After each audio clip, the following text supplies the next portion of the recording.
Wala, mayaman na kayo. Mas mayaman pa sa akin yan eh. Joke yun, guys. Magkano commission mo last month? Sabihin mo yung... Magkano ko yung last month? Uy, meron ka ano, may... Ay, mo,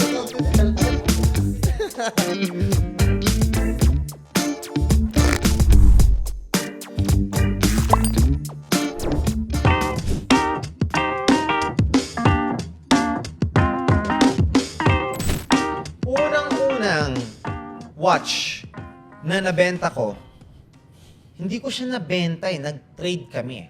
Actually, ako pa yung nag-add ng cash. So magkano ang kinita mo doon mga margin roughly? I wanted to sell the watch for 150K. Kay Ma'am Christine Penafiel pa yung naalala ko. Sa kay Sir Richard.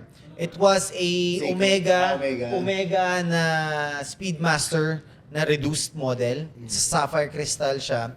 So 150K yun I wanted for cash. Nag-meet kami ni Lorenzo Jaime for the first time. Pero nag-out siya, hindi kami nagkatugma sa presyo. Gusto niya 130 ata, 140. Sabi ko, Para doon sa reduce? Para doon sa reduced. 130 pa ay that time, mataas pa. 155 ang gusto ko actually. Now, may nag-offer sa akin, how about you get a Tudor? Tudor na 39mm, Black Bay 39. BB... BB 58. 58. Yeah. Black Bay na 58, 39mm yun. So, sabi ko, magkano i-add ko? Sina Ma'am Christine Penafiel, nag-agree sila na mag-add lang ako ng 20K Para sa Tudor. para sa Tudor. So, add lang ako ng 20K. Sabi ko, parang lalabas. Kung gusto ko ng 155 ma-out yung Omega ko, 175 lalabas yung cost ko nun.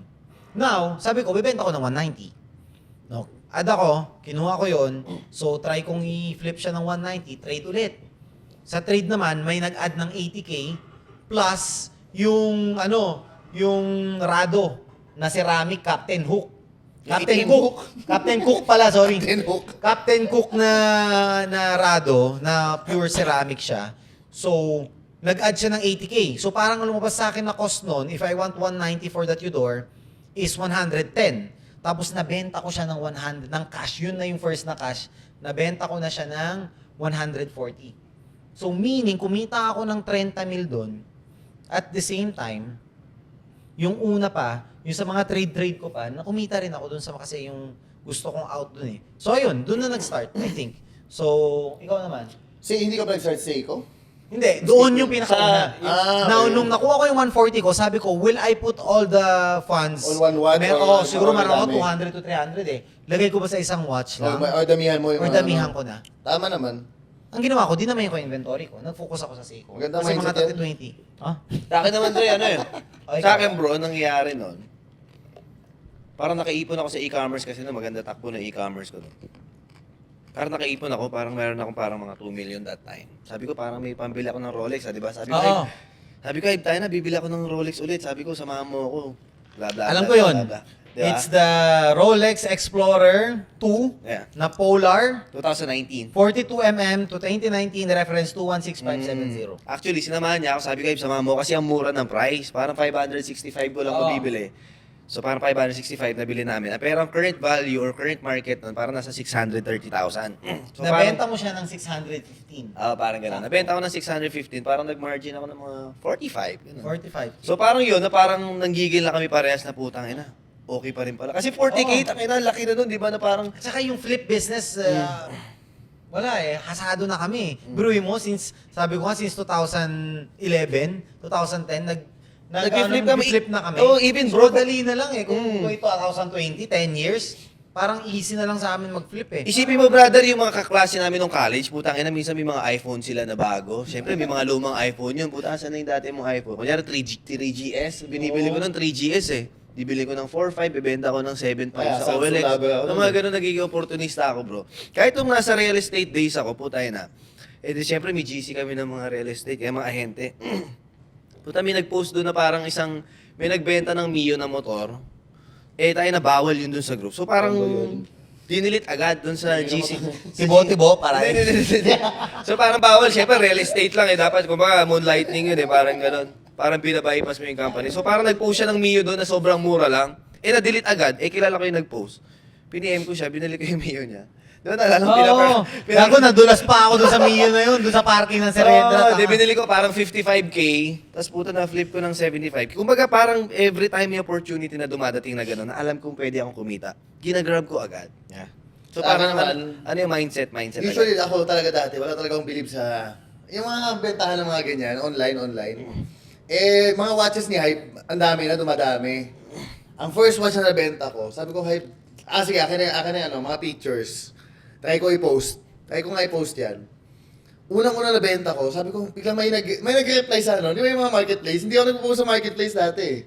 Sa mga group ka lang nagpo-post Oo, kasi, biglang no? nakita ko yung marketplace, biglang, may chat ng marketplace. Ako, bago to ah. First time mo mag-post sa marketplace. Oo, may nag-reply dito. Ibig sabihin, gumagana ba pala to? Pindot ko, Gumagana ba to? interested daw siya. So, excited ako. Ay, bakit na yung watch na yan? Ako nang bibenta niyan. So, nag-mark up na lang ako. Nag-mark up ako ng price. So magkano kinita mo nun, paring Chons? Parang ang kinita ko nun, nasa 10K ato, 15. 15. That is a Submariner Sea Dweller, Deep Sea. Ay, Tapos oo. binenta ko pa yun saan? Dito sa Green Hills. Oo Sa nga. isang rider Alam mo, siya. walang puhunan. Walang Ito mas puhunan. malakas, walang puhunan. Wala akong puhunan. Sabi niya, pati pictures sa akin eh. Akin na yung pictures, akin na yung relo. Ako bahala. Sabi niya, "Hay, magkano mo bibigay sa akin?" Sabi ko, kahit 570 sa'yo. Ay, 470. So, nabala Binenta niya, 485. Ayan. Sabi niya. So, after nun, sabi ko, okay pala to. Ang lakas din pala. So, kinuha ko lang ng mga pictures niya. Pinapost-post ko lang. Sabi ko, tingnan natin kung anong puputok dyan. So noon, hindi talaga siya namunan. Wala akong puhunan Natuto siya. Wala, mayaman na kayo. Mas mayaman pa sa akin yan eh.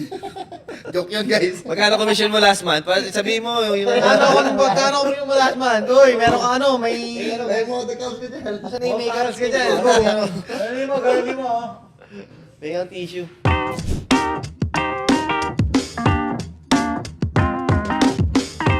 Ayan, kwento mo, kwento mo. Kwento mo. Gerald, kasi nag-start kami talaga yung nag-partner, di ba? Gerald tsaka Hybe, kaya GH. Kaya sabi namin doon. Galing mo na na. Tsaka Muslim ako eh. Pag Muslim daw, Green Hills talaga eh. Dati nga nagpapalit ng tempered glass. Oo. Kami dalawa Muslim. Pag nagsama yan, Islaman yan. Anim. Islaman yan. Ay, di bash ako.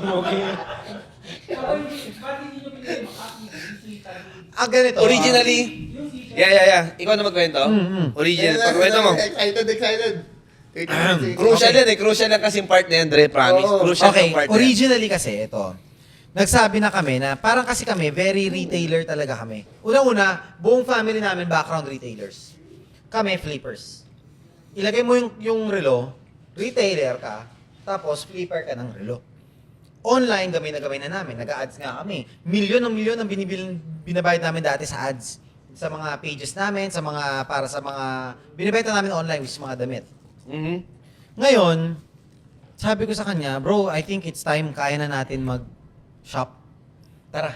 Siyempre, hindi ko kaya mag-isa. Ang laki ng puhunan ng shop eh. Laki. Ang laki ng investment. Sinanla ko yung So, mga iPad ko eh.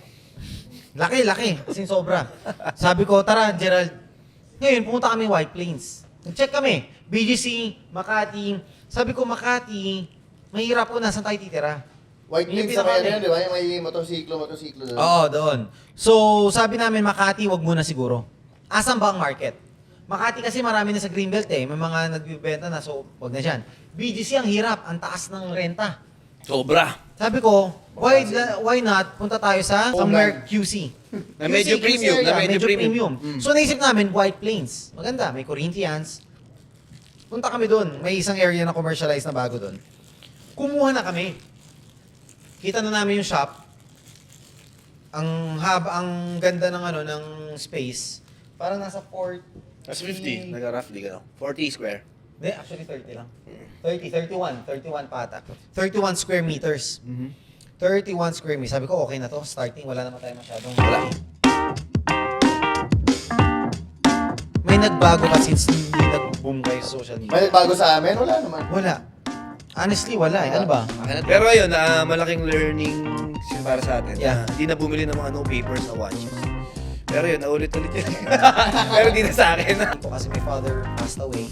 Those last year lang eh. Kailangan, malapit ako dun sa mga kapatid ko. So, verify sila ng watches. So, bubuksan nila yung relo, check yung serial, and then makikita rin din yung reference number.